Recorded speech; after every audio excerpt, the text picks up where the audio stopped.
You know what I could really go for right now? Literally anything that comes in a McDonald's carton, wrapper, or bag. Or a McDonald's cup. Yes, any of those items should do it. We've got your cravings covered. Now stop in for the flaky Filet-O-Fish, the crispy snack wrap, or large fries for just $2.99. Limited time only. Price and participation may vary. Cannot be combined with any other offer. Ba-da-ba-ba-ba. Here in Key West, we were out before it was in. In this open and inclusive paradise, you can be yourself, make new friends, and savor our live and let live vibe. With LGBTQ plus friendly accommodations, our legendary nightlife, and year-round activities and events, it's always a good time to come as you are.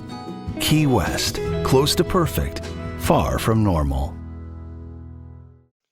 He's an old head. Youngins are really starting to get on my damn nerves. He's a purveyor of nonsense. He's a Georgia High School coaching job influencer. His favorite Bible verse is, Jesus wept. He's the man of constant sorrow, Chris Lamb. Yeah.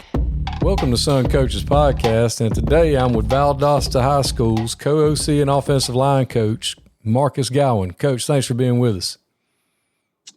Coach, thank you for having me on. It's a pleasure to sit down and talk with you. I love what you're doing. I love how you're connecting with coaches throughout the state, and I'm excited to get on with you. Well, Coach, tell us a little bit about where you're from. So I'm originally from the Panhandle of Florida. I grew up in a really small logging community in Liberty County, right outside of Tallahassee. I went to college in Tallahassee at Florida A&M University and started coaching. In Tallahassee at the age I was 23 when I started coaching. I kind of moved a little bit. I'm not always. I grew up in the Panhandle. I lived in Tallahassee for a few years. I lived in Central Florida for a few years. I moved to Cordele and coached at Chris County for a little bit. And now I'm in Valdosta. So I've kind of been here, there, and everywhere. So did you get a chance to play college ball after high school? No, sir, I did not. So I kind of went a different route. I went to engineering school for a little bit. And when I was in engineering school, I found out real quick that I didn't really want to be an engineer, and I wanted to go back to something that I really loved doing, which was football. And I actually, I went to FAMU, and I almost started my coaching career as a student assistant at FAMU, and then I got a job at Leon High School working with Tim Coakley and Riley Bell, who was a legendary quarterback at Leon, was our OC, and he gave me my first opportunity coaching offensive line. That was back in 2013. Well, how was Leon? I remember we did a OTA with them when I was at Hawkinsville, and I mean, we didn't go against them. They were like down there with the bigger schools, but I remember seeing them down there, and they had some dudes. Yeah. So Leon has been prestigious in the 70s and 80s. They were really, really good. In the 90s, all the way up until about the rise of Lincoln, which was about 1999, 2000. Leon was very elite in Tallahassee, very elite in the entire state. I'll tell you this right now, Coach McGriff, who's the head coach there, he was the former AD at Florida High in Tallahassee, and his dad was a Hall of Famer at FAMU and played in the NFL. Coach McGriff has got Leon going in the right track. He's doing a really good job there. There's a couple of guys that I coached with back in 2013 that are still there. Steve Grimes, Adolph Toussaint, a couple guys like that are still there. And the program's on the rise right now. We struggled. We had a really good couple of players. Anthony McGriff played for us, who was an Under Armour All-American. He signed with Auburn. But we just didn't have enough pieces compared to some of the other schools in Tallahassee, and we kind of struggled during my 3 years there. So you leave there, and is that when you went to Cordele? No, so I left there in 2015. I got an opportunity. I was the assistant O-line coach at Leon and got an opportunity to be the guy, have my own room to say at Plant City High School right outside of Tampa. And I was down there for a year, and I worked with Robert Paxi, who's now the head coach at Winder Bear High School. And me and Robert worked together for a year, and that was great. It really was. I really liked the area. I liked the community. I loved the school. I loved my day job. Well, about March, about this time, Robert comes to me and says, "Hey, I can't get them to hire me a DC." And I said, "Okay, what are we gonna do?" He said, "I guess I'm gonna call the defense, you'll call the offense, and then, we'll make everything work out." Well, about a week later, he came to me and said, "Hey, man, I just got offered a really good job at Villarica High School, and I think I'm out." And I said, "Okay, well, what does that mean for me?" And he said, "I think they're going to offer you the head coaching job." And so I got called to the principal's office, and in 2016, I was 26 years old. If Susan Sullivan, the principal, couldn't get and there was some bureaucratical stuff in Hillsborough County at the time where you have to wait to a certain date for new hires and stuff like that. It's not like Georgia at all. There's a transfer period where, you have to wait until like June the 15th or June the 12th or something like that in order to officially hire somebody new. You have to give people in the district the ability and the time to transfer. And so she kind of had her hands tied behind her back. So I get called into the office. I get offered the job. And I looked at Susan Sullivan and Tim Leesburg, who was the athletic director, and I said, guys, offensively, we ain't going to have no problems. We got athletes for days. I said, defensively, I can't run everything. Can we hire somebody? They said, we can. We're just going to have to wait to this deadline. And I felt like that wasn't a really good situation for me. So I kind of took a step back and that about midpoint in May, I get an opportunity to interview in Cordele, and I went and worked for Brad Harbor, and it was a great 2 years in Cordele. We had, I'm going to be honest with you, one of the best teams I ever been on was my first year in Cordele. We had, Quay Walker, who's with the Packers. We had Jamie Robinson, who's with the Panthers. We had D'Angelo Griffin, who's with Texas now. I think he just transferred to Auburn. Jaleel Taylor, who played at North Carolina and just graduated redshirt and went to Old Dominion. I had an offensive line of guys that were just hard workers, did everything I asked them to do, great kids. We had a really special year that year. That was my first year in Georgia. Actually, believe it or not, I couldn't come until after driver's ed got done in June. So my first week of work at Cordele High School, Chris County High School, the first day I ever showed up to work, we were on the way to an OTA at Jones County. So my first experience coaching football in Georgia was us versus Jones County, an inside drill, and it was something else, man. It was amazing. And that's when Coach Rogers was there at the time. So it was a really good 2 years in Cordele. And then after that, we got the opportunity. I didn't want to leave Cordele, but Robert Paxi got the head job at Lake Gibson. And Gibson's one of the elite programs in Florida. It has the unique dynamic of it being in Lakeland. You draw from kids from all different backgrounds. The administration believes in football. Polk County in general, and we're talking about in Florida, Polk County in Florida, they love football. It matters to them. So I got a really big opportunity to come be go be Robert Paxi's OC. It was the first time I ever really got a chance to be a coordinator. And I took it, and we spent 2 really great years down there. They went 4-6 the year before we got there, and we went 10-0 our first year and made it to the second round of the playoffs and kind of just got beat by a better team.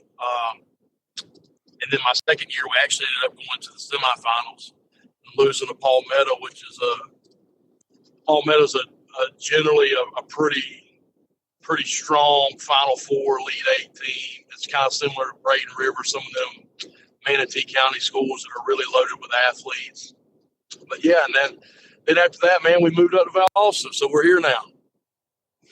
That's awesome. I work with Harbor now, and I'd worked for Will at Hawkinsville, and he's one of my fraternity brothers. And, you know, I came and watched y'all play Johnson, Savannah in the playoffs that year. And I was at Cordele at one point in time. It's a really good place. Chris County's a outstanding place. And those guys, I know who you work with and who you work for, and great staff, good people. And, you know, that's the thing about Cordele. Like, I have some people that I wouldn't really call them mentors or anything like that, but people that, like, I just kind of know and known for a long time. And I was like, they asked me where I was going. I said, I'm going to Chris County. They're like, no, don't go to Chris County. And I'm like, I had the best probably 2 years of my coaching career were in Chris County. I met my wife. I coached kids that really love to work hard. I felt like the school, the faculty, the administration during my time there was really good. I loved working for Brad. I thought Brad was a great boss. I felt like he understood, you know, he understood you. He could read you as a person and kind of tell you. He knew what you needed. He knew if he needed to get in my ass or if he needed to, like, you know, again, I was pretty young at the time. He knew if he needed to come behind me and say, all right, hey, let's get it going. Let's do this. And so it really helped me a lot because during those 2 years, like, it's, you know, you're kind of put, hey, offense line's yours, make them the best you possibly can do. And, you know, Brad being an offensive line guy, like, I felt like there was kind of a little bit of extra pressure on me to perform because that was his room, you know, before Felton left. And so I really wanted to do a really good job, and I felt like we had a really great unit the 2 years that I was there. so you get to go to Valdosta. Hey, it's Cole Swindell, and when I spend 200 days a year rolling down the highway, the bus can start to feel smaller than a guitar case. Everyone wonders how I stay chill while the hours crawl by. Truth is, one good luck spin on Chumba, and suddenly the trip feels a whole lot shorter. Finding your space, even when there isn't much to spare. Need some chill? Let's Chumba.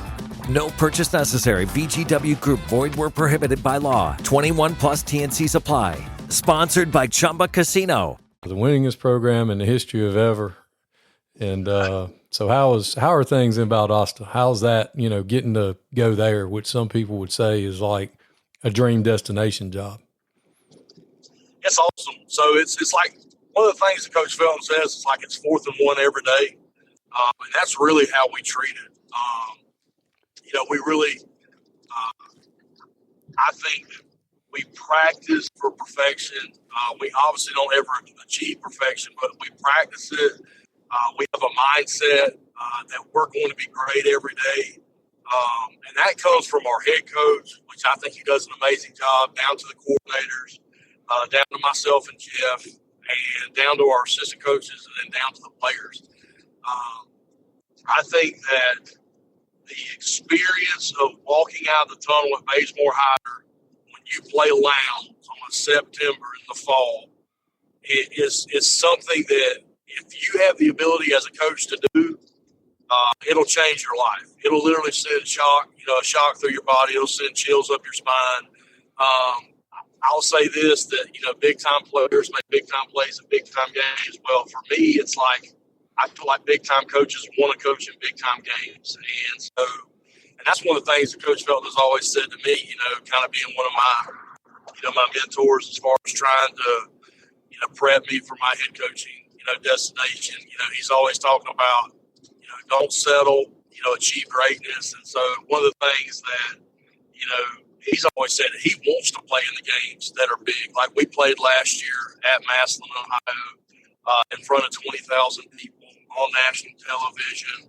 And, like, that's the environment that we want to put Valdosta in, and Valdosta rightfully deserves to be in. Excuse me. The kids are great. The kids eat, breathe, and, you know, live football 24/7. It's kind of funny, like it's March right now, and if you go to the old high school where there's still the practice field that you'll go out there at 5 o'clock in the afternoon, and there's the 8U team, the 10U team, and they're out there doing 7-on-7. Like it's crazy. You'll go out there on a random Tuesday night, there'll be 60 kids out there running routes on there. And, you know, they're young kids just working with their, you know, their rec league coach or whatever, but these kids down here kind of breathe it and eat it a little different, man. Yeah, that's awesome. I've never had the opportunity to go watch that game. Obviously, been coaching or whatever, but I always wanted to. I guess when I retire, I'll get to go watch.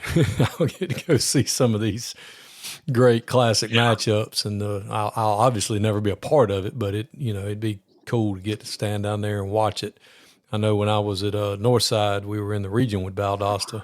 That was before you got there, but we got to go down there and play, and that was kind of cool. But just an interesting, dynamic of hearing. What was the trip like to Massillon? Like, what was that like, taking a team, playing a national scheduled game and, making that trip with a bunch of high school kids? So it was kind of interesting. We had two approaches to it. The first way we were planning on doing it, we were going to fly. But if we flew, we were only going to be able to take about 60 kids. And so being that this was like a once-in-a-lifetime opportunity, we felt like we took buses because we wanted to take the entire team. We wanted to take the managers. We wanted to take all of our ninth grade coaches, the whole 9 yards. And so for us, it was about a 15-hour trip. We left about 2 days early. I think we left Wednesday at like 9 o'clock at night and drove through the night. And we had 5 charter buses. We drove up. The logistics of it was kind of crazy because you got to program in stops. You got to program in like restroom breaks. You got to program in, okay, we're going to eat lunch here. We're going to eat dinner here. So, most times when you go out of town, like for an overnight game, you're talking about you're trying to get catered one meal. We were getting catered, breakfast, lunch, dinner for basically a day and a half. And so the whole dynamic of it, Coach Clay Bridger, who's our DFO, he does a really good job of kind of orchestrating a lot of that. It was an experience, to say the least. So me and JT Black drive the equipment truck. And so the bus left at 9 o'clock on Wednesday night. We left about 10:30 Wednesday morning, and we drove nonstop up 75 through Chattanooga, through Ohio, went through Cincinnati, Cleveland, all this stuff, whatever. We drive through the night, and the only time we would stop was to fill up, take a bathroom break, get a sandwich, and keep going. So we get to our hotel at like 4 in the morning. Now, mind you, we just drove like 15 hours, so we're completely exhausted. We get there, and there's this sweet old lady who's kind of like running the front desk at 4 in the morning. And she's like asking us for like, okay, what's the room layout? Do you know what room you're in? And we're both like, hey, listen, we don't care where you put us. Just put us in the bed. And but we finally got settled in, and it was an interesting trip. It was once in a lifetime. It was a really great opportunity. Did y'all get to go to the Hall of Fame while y'all were up there? We did. So the team, we got there about 4 in the morning. The team got there about 9, 10 in the morning, something like that. We basically settled into our rooms for, I want to say we settled in our rooms for like 3 or 4 hours. And then we did a tour of the Hall of Fame, and then we actually did a walkthrough practice on their Hall of Fame field, which was really cool. The Hall of Fame was amazing. I highly suggest, if you're a football fan in any way, shape, or form, if you're ever in the area, to stop by.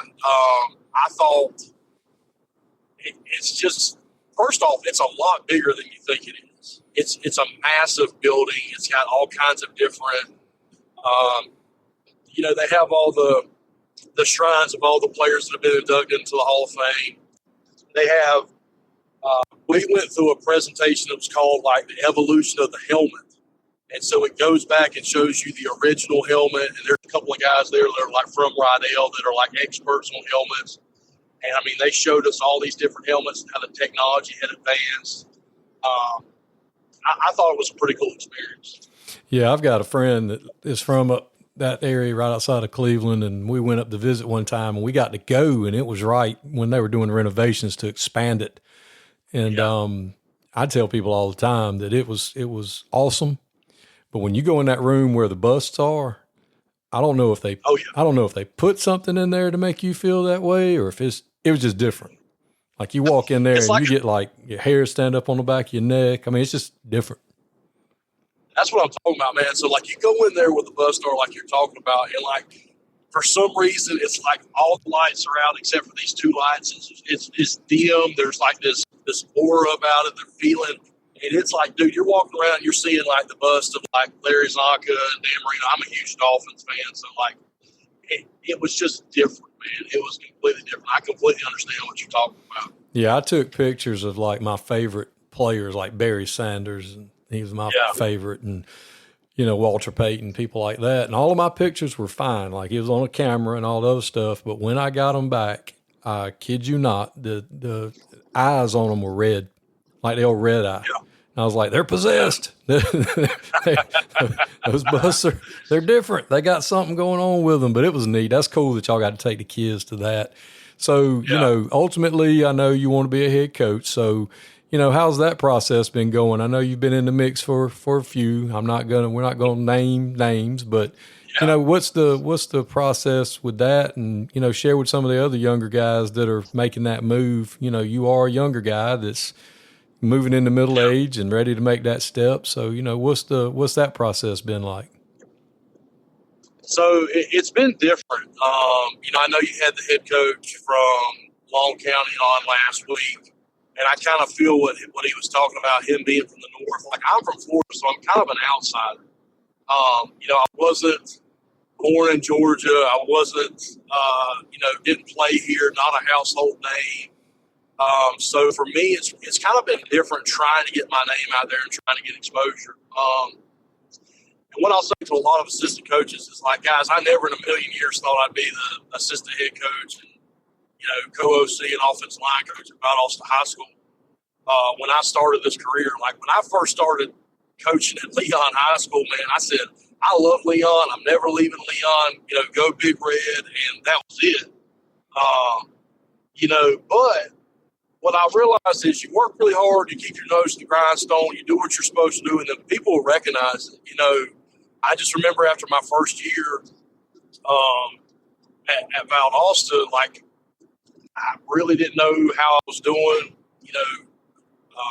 We kind of had a rough first year. Now, obviously, that was coming off the year that we were under investigation or whatever. But Felton came in and said, "Hey, I want to let you know you're doing a great job. I'm going to do whatever I can to give you a promotion. And like in the future, you work really hard and like you continue to do this and great things are going to happen for you." And that's kind of what started like our relationship about talking about like aspirations and where we want to go and what we want to do.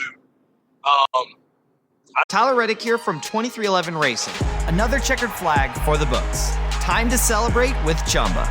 Jump in at ChumbaCasino.com. Let's Chumba. No purchase necessary. VGW Group. Void where prohibited by law. See T&Cs. 21+. Sponsored by Chumba Casino. I know this, that, in the past 2 years, I think I've applied for 5 or 6 jobs.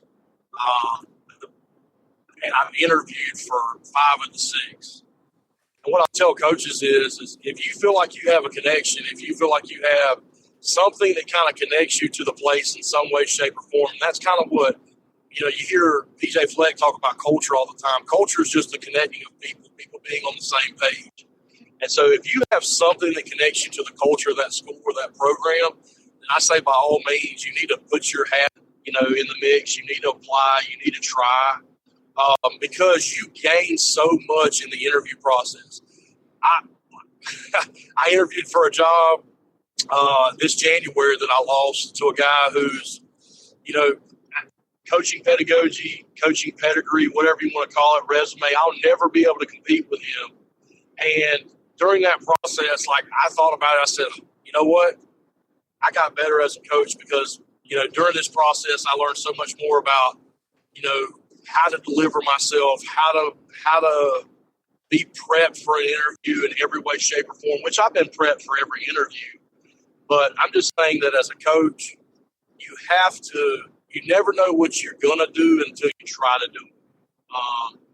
And so for me, like, I have a big saying that I say with the offensive line and with the offense. It's like, how you do anything is how you do everything. So whether I was interviewing for Grayson or if I was interviewing for, Valdosta Middle School's head football job, I'm going to do the best job that I possibly can. And during that process, I'm going to learn more about myself, and I'm going to learn if I'm a fit for that school. If I'm not a fit for that school, I'm completely fine losing that job. Well, how do you approach when you go into these interviews? Do you know ahead of time that it's going to be a committee? Like, how much do you investigate and research what you're going into with that? So I'm probably not the guy to ask that to, because I'm going to be honest with you. I'm going to shake every bush. I'm going to turn over every stone. I'm going to call people that I barely know. I'm going to call people that I know really well that know somebody there. I usually know about a week going into the interview who's on the committee. If there is a committee, I usually know who's going to be the decision maker in the process. And for me, that's just, okay, it goes back to the culture and the connection. If you have a connection there, then realistically, there's probably somebody in the building or somebody that is associated with the process that, that you can get some information from. And so I'm going to go into the process knowing names. I'm going to go into the process knowing I know the guidance counselors' names. I know the secretaries' names. I know the school board members' names going into the process. Anybody that's going to be involved in it in any way, shape, or form, I feel like the more you're prepped and prepared for it, the better your chances are. Because if you're not the top dog going into it, what are you willing to do? How much are you willing to sacrifice to move your name up one notch on the pedestal? That's the biggest thing for me. No, I think you're exactly the person to ask for that, because, people need to know that, you need to know that stuff going in, and you need to know who you're talking to and what you're going to be talking about. And, is it a timed interview? Are the questions going to be, stock, everybody gets asked the same 8 questions, or is it a shoot from the hip? Is it, do I do a presentation? Do I present a portfolio? Do I have a, presentation that I'm going to present, whether it's slides or, just give them a booklet, something for them to look at? How do you approach that? So one of the things that I do is I treat every one of them the same. So whether they are going to give me time to talk, whether they're just going to ask me questions, whether it's going to be a presentation, I literally go into the same process every time. So I have a 25-page manual that outlines my entire program. It's not generic. It's something that I created. It's something that I believe in. It goes through my philosophy. It goes through my program outlines. It goes through what the off season looks like for me. It goes through what fundraising looks like for me. It goes through our academic program. It goes through our character program. I'm going to bring that into every interview process. The second thing that I'm going to do is I'm going to have what I call my why presentation. So my why presentation is going to be something that if I'm given the opportunity to speak, I'm always going to open with it. So my why is basically telling why I do what I do. So I'm going to talk about my dad, who was my rec league coach. I'm going to talk about how much he meant to me. I'm going to talk about my family. I'm going to try to build a connection with the people that are sitting on that committee. And I'm going to let them know that this is who I am and this is authentic. I'm going to always bring in some form of a modified 90-day calendar. So I'm really big in organization. So for me, like, I like to know, when I have teacher in-service days at the school. So I'm going to go pull the calendar from, let's just say from Tift County High School. I'm going to go pull the calendar from Tift County High School. I'm going to go look at the days that they have in-service days, and then I'm going to plan my in-service days to where I'm like, okay, I have what I call, sponsorship days. That's a day where I'm going to try to go out and get sponsors. I'm going to show them that I've already looked into the process, looked into their calendar, looked into when we're going to start spring ball, when we're going to start 4-on-1s, When are we going to start trying to get money for the program? And so those are the three big things that I bring into every interview. The next thing that I'm going to do is I'm going to really harp and focus on two things: character development and then academic development, which I kind of tie into character development, and then community relations. So for me, I'm going to talk about days where I'm going to go sit down and talk with the rec director. For me, I'm going to go in and talk about days that I'm going to sit down. I do a once a month academic advisor meeting. So I'm going to talk about how I'm going to sit down with Miss Lamb, who is our academic advisor. She's a guidance counselor at, Tipp County High School or whatever it is. I'm going to go sit down with her, and I'm going to get a progress report for each one of our players. I'm going to get, are we on path to take the ACT? Does this kid need to wait another time? Does he need to go ahead and take it? So those are the three big things that I bring into the interview process. Well, that's awesome. I mean, most people don't think, that much organization. And when you go in, you've only got, you don't know if you're getting a second interview.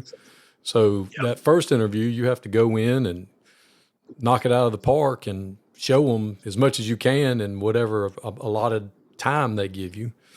So I think that's fantastic. Great advice to give everybody, just a kind of an example of what goes into the process. And so real quick so one thing that I just thought about, so I spoke at Roger Holmes' clinic this year, right? And so I didn't really know Roger from anything. I knew that Brad had worked for him. I know a couple of people that worked for him in the past, but I don't really know him extremely well. So I sat down and spoke with him after the clinic, and he asked me, he said, "How's it going? I know you want to be a head coach." And he said, "Listen, that's a process." And I said, "Oh, trust me, I understand that completely." And he said, "I interviewed for 11 jobs in Georgia before I got the Dublin job." And so that kind of put into perspective to me, if Roger Holmes, who's probably one of the best coaches in our state, had to interview 11 times to get the Dublin job, then I've interviewed for 5. I can interview for a few more as long as I get that perfect one. Right. And, most people don't know that when he took that job, it was in the middle of the summer and nobody wanted it. And they were god awful when he got there, or, they weren't up to their standard. And, so, I mean, he didn't get to take a good one. And that's really hard, when you're a young coach or, you're trying to get your first head coaching job. You might not be able to take a great job like Feaster talked about at Long County. You might have to take one that's a rebuild or a complete, ground up, situation. Now, something that's going to help you a lot is being at successful programs. And when people see that Valdosta name on there, that is going to open up a lot of doors for you. Well, Lamb, you were just talking about Long County. So for me, we had a guy on our staff, his name's Tyler Wynn. He just took the head job at Hardin Valley in Knoxville. He was the head coach at Greenville and River Ridge for a little bit. He's from Troup County. And I kind of asked him, "Hey man, I think you're a pretty decent coach. Why Greenville? Why River Ridge? Why these places that, predominantly don't have a lot of success?" And he was like, "I love the challenge of building it from the ground up." And so, for me, and this is the big thing for coaches in the state to understand. So, when they see me apply for a job and you see my initials on a job, and it may not be the quote-unquote best job in the world, I'm from Florida. I'm used to having 2 guys in the school building. I'm used to having, half your coaching staff being plumbers or sheriff's deputies or stuff like that. So, for me, Georgia has so many more resources than I've ever had in Florida.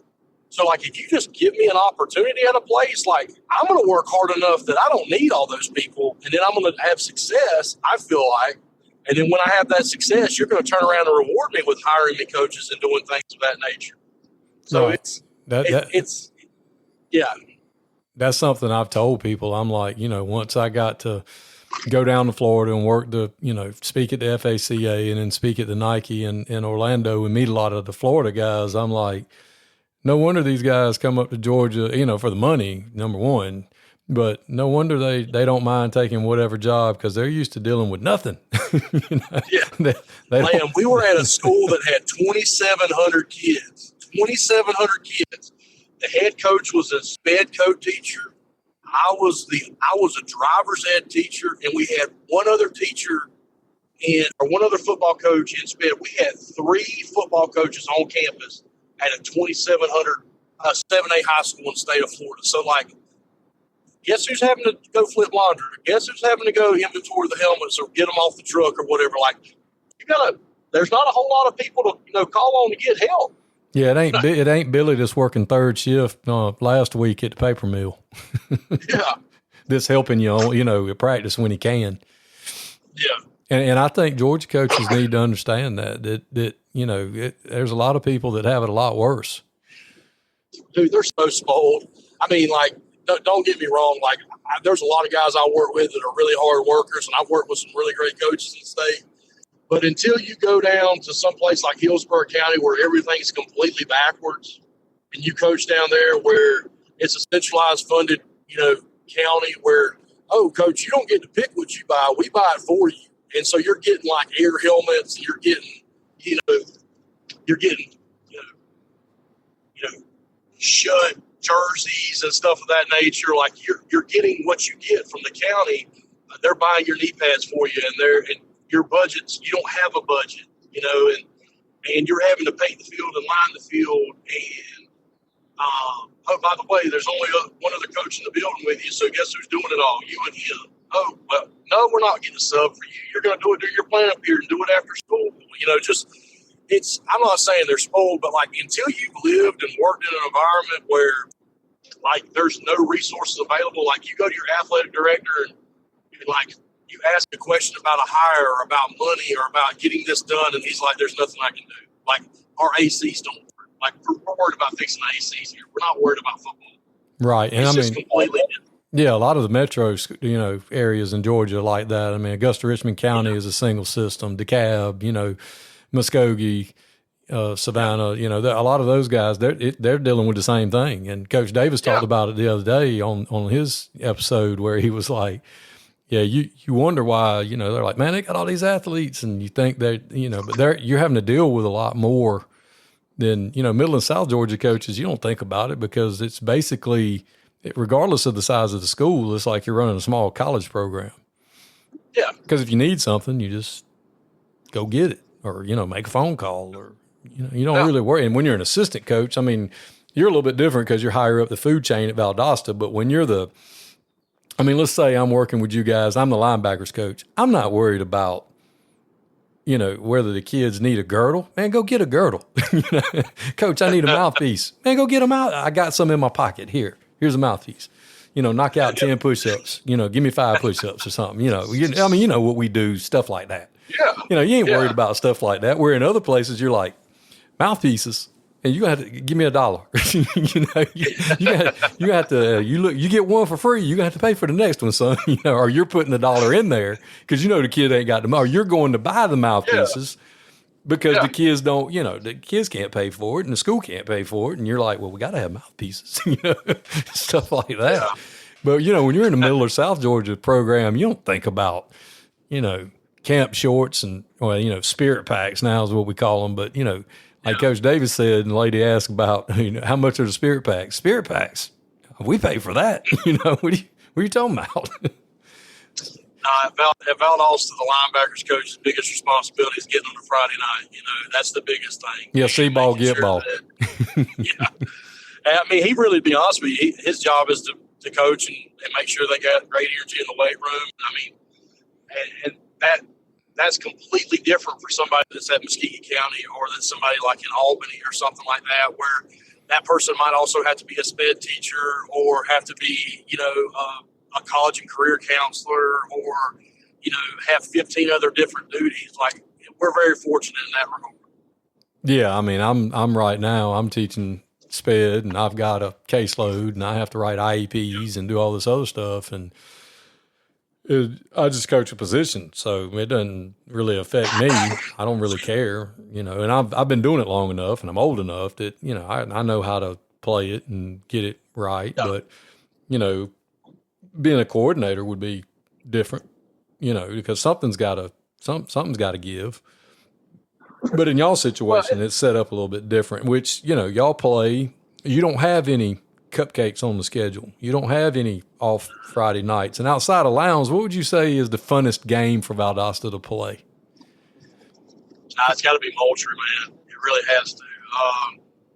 Moultrie's a great one. I actually really enjoy playing Camden, and for two reasons. I feel like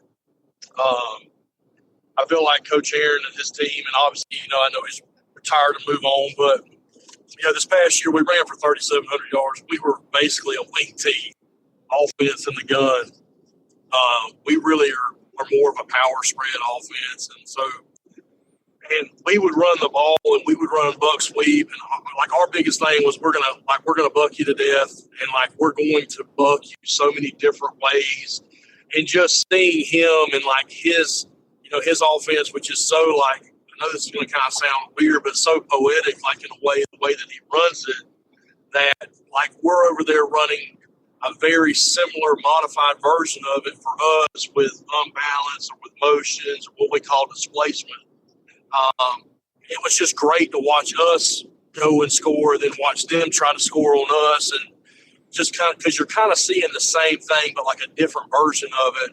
I think the Moultrie game is super exciting because a lot of the kids from Moultrie and Lowndes Moultrie and Valdosta, kind of know each other, not on the same level that they know each other at Lowndes. So there's a little bit of a little bit of jaw talking, a little bit of, hee-hawing back and forth, but it's a great environment. Both of those games to me are super exciting. Yeah, there aren't, like I said, in y'all's region, this SEC every Friday night, and I just think it's just cool when I get to talk to anybody that's at any of those schools, because I've never gotten to coach at any of those programs, and it just fascinates me, what it's like, when you go to, where the Packers play, or you go to Camden, or Bazemore Heights is what it is, or you go to the Concrete Palace. I've been there. I watched them win the state championship, and they beat Brunswick in '99. And just going to those places. I've coached a game at Tifton. That's kind of cool too. That's a neat place. But when every Friday night's a big game, that's just different. And that's the truth. Last year, so our out of region schedule was McEachern. We played a team out of Florida. Played Massillon, played Cook County. Really, there's nobody that's just a walkover. I guess you could consider the team that we played out of Florida, because it was pretty one-sided, in the outcome. But every week we're going to play somebody that's a very competitive program.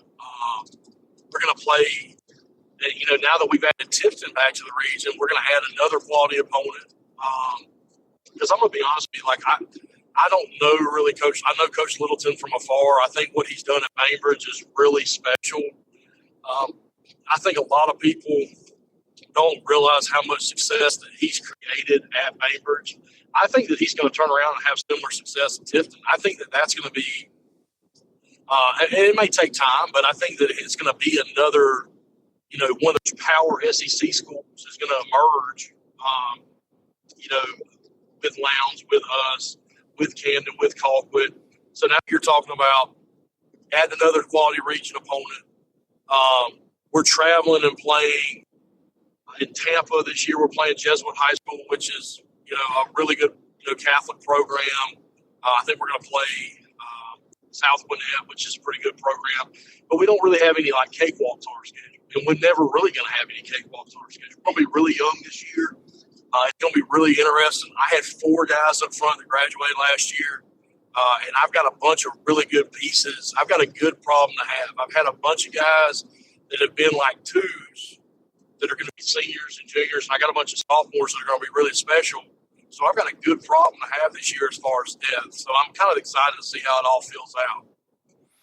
Well, that's awesome, Coach. I sure do appreciate your time. I know you're traveling, going to Macon to hang out with some friends, enjoying your break. I'm glad we got the time and you took the time to talk with me today, and can't wait to see your career continue to take off. And I know when that special one does pop, you're going to do an excellent job as a head coach.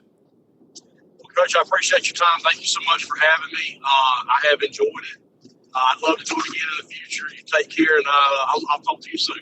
All right. Thanks, Coach. All right, man. See you.